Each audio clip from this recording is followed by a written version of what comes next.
Okay, right, so during my time trying to repair everything, some bits and pieces have turned up about Eldar and other races in like on previews and stuff, and we had the previews of Ash Waste, and I wanted to talk a little bit about the Ash Waste Nomads and House Catalyst. House Catalyst has appeared before in Necromunda, or New Necromunda, as a sort of weird like set of twin characters and as a delegation for one of the houses. But House Catalyst were possibly the original house that controlled High Primus. And so we're going to talk about the Ash Wastes, the Nomads, and House Catalyst. So let's begin. The Ash Wastes are the main surface of Necromunda. Outside of the hive is a horrible and awful environment that only the most mutated and vile creatures can survive in, and thus also House Catalyst, or the Ash Waste Nomads.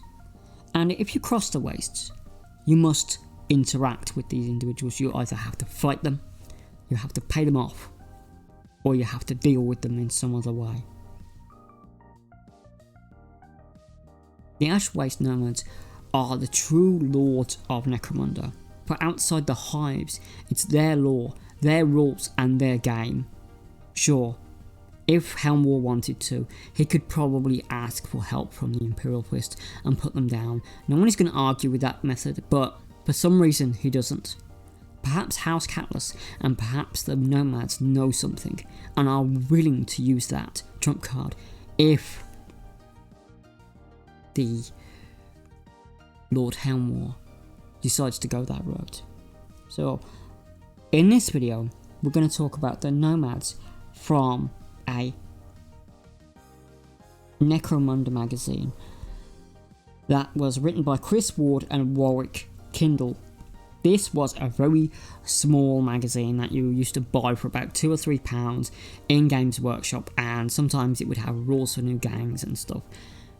A lot of the stuff for House Catalyst came in the reboot of Necromunda that happened between this one and the new one, which some of the laws okay, some of the laws a bit dodgy, but the gameplay was awful. But the pictures in the old one were really cool, and I'm going to put some on the screen now. The original conversions for Ash Waste Nomads used the Talon Imperial Guardsmen, and they were converted to various figures. People also used Redemptionists and other models that had like long flowing clothes. Ash Waste Nomads were outlaws, of course, but they needed to crack the hive in order to exact their vengeance on the hive itself. So Ash Waste Nomads had to be armed with a specific type of weapon. Basically they had to have crack grenades, a missile launcher, a las cannon, an auto cannon, heavy plasma gun and melter bombs. So basically they had to be able to break into the hive in order to get their revenge. However, outside of that hive, they could use those hive cracking weapons to go after convoys, and that's what they are doing, it seems, in the recent trailer. They are attacking a convoy, they are breaking in, they are exacting their vengeance on those who dare not pay their tolls, those who do not pay them enough. Sausage. Enough reverence. In some ways they remind me of the Fremen, and in some ways they are like that because they control beasts, the mutated life forms of the Wastes, but they also use vehicles, so they're sort of a cross between like Mad Max, but Mad Max with Tusken Raiders and a few other like Fremen and other like desert dwellers and stuff like that. Nomads are immune to life outside of the hive, so they often have like pressure suits or steel suits, and they often have like special goggles and things that cover themselves completely. But there are a few other individuals that live in the wastes that don't use those protections and somehow seem to survive. We'll get to him in a moment, or them in a moment, but for now we'll just talk about the Nomads. The Nomads are tribal and often led by an elder or a chief. This person will carry a special type of dagger with a blade on the bottom and a blade on the top. This is the symbol of House Catullus. This shows that they are the descendants of that noble house, and perhaps those that have stayed behind in the hive are trying to hide the fact that some of their kin are in those wastes and they are plotting revenge against Helmwar, and perhaps those individuals that sided with him and have managed to eke a life in that hive.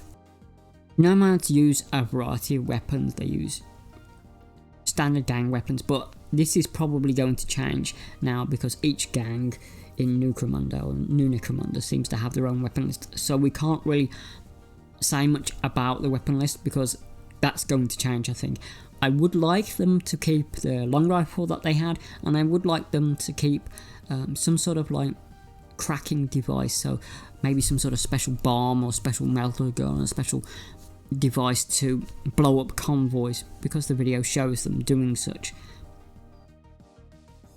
I will note that the gang that they seem to be fighting is Orlok, and that's pretty fluffy, that's pretty on point for lore, because Orlok are caravan guards in lore, so it makes sense that those two forces are against each other.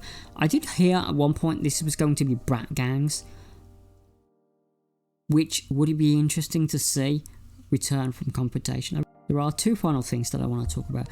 I'm going to talk about the Shaman. A Shaman in the Ash Wastes is a sort of like hermit figure that sometimes is portrayed being part of these tribes, sometimes they're portrayed as being some sort of like individual by themselves who seem to ally with themselves with anyone who will pay their mad fees. As I've said, I don't like the way that hired guns work in New Necromunda. I think that's one of the major failings of the product, but it would be interesting to see if they return for Ash Waste Nomads. It would be interesting to see what type of creatures return for Ash Waste Nomads, or are they just going to give them bikes and stuff. We do definitely see some sort of convoy. We do definitely see some sort of like people running.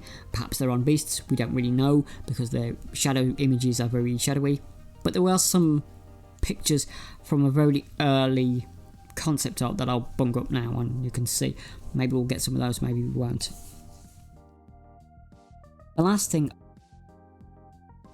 I want to talk about is that the Nomads are depicted as outlanders, and the way that Necromunda is going is that there are some key gangs from the original run before they got to Nomads, before they got to pit slave gangs, before they got to a lot of things such as Ratskins and Scabbies. And yes, I'm going to bring this up again because it's important, and they were part of the original lore. They've been written out of Dulac. Ratskins have token nods here and there, but it does seem that they don't know what to do with them, and that's my concern about them. Are they just going to be quietly ignored and we're just going to have Ash Wastes, and then we're going to have the Eye of Saloon and they're not going to appear again? Maybe they'll get a token mention again as spook dealers, but maybe they won't because they weren't in the Dulac book at all. But there we go. We'll need to see how Ash Waste Nomads go. We have to see if they keep the roots of House Catullus. We have to see if they will include the Shaman. We have to see if they will include those beasts that they were previewed with those images before, but we don't know. But hopefully we will soon. I hope you learned something about the Ash Waste Nomads in this video. If you could give me a like, that'd be great. If you could leave me a nice comment, that'd be great. If you could subscribe, that would be awesome. We're nearly up to 200 subscribers now, which is fantastic. So thank you all for that. So I've been Trix and you've been all of you. Thank you all for taking your time to watch today. Take care of yourselves and bye bye.